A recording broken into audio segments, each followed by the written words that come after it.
का हो साली जी, कहाँ की तैयारी बा हो? रहो न जीजा, मैंने तैयार ना होके। ओहो बुझ गई नी, मनबू ना सो। हाँ जी।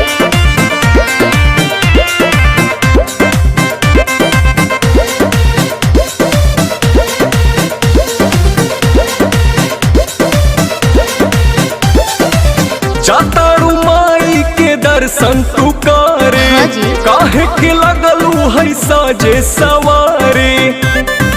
मैंने तैयार ना होके। अरे जल्दी होखा, जातारू माई के दर्शन तू करे, हाँ जी। काहे के लगलू है साजे सवारे।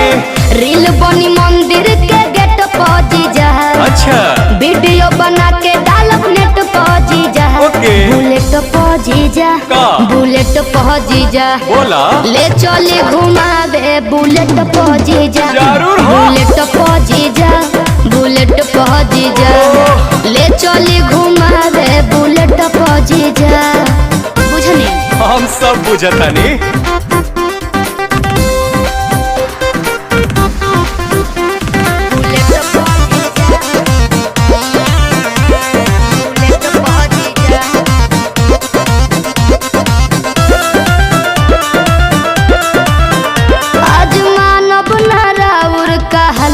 जीजा सूट पहन के तैयार बनी ललका जीजा। अच्छा ठीक बा। ए जीजा जी सुना, जौन कहबू खाए के साली उ घर ही लिया दे हबो। अरे ना जी। डेयरी मिल्क कहा चॉकलेट तू पैकेट खिया दे हबो। मानम ना हम चॉकलेट पा जीजा, अरे चाउमीन चाट के प्लेट पा जीजा। बुलेट पा जीजा, का? बुलेट पा जीजा, बोला। ले चले घुमावे बुलेट पा जीजा। आहो। बुलेट पा जीजा, का? बुलेट पा जीजा, ले चले घुमावे बुलेट पा जीजा। अरे भागत काहे बनी? अरे कहाँ भागतानी।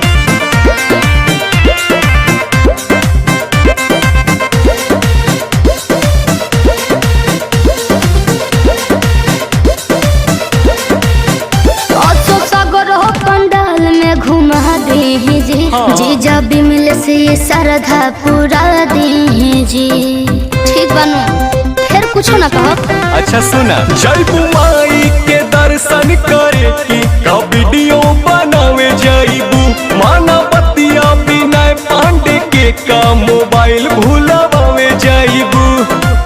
आई है नेटार गेट पहुंची जा, अरे ना हो। चली पंडाल वाला सेट पहुंची जा। हाँ। बुलेट पहुंची जा, का?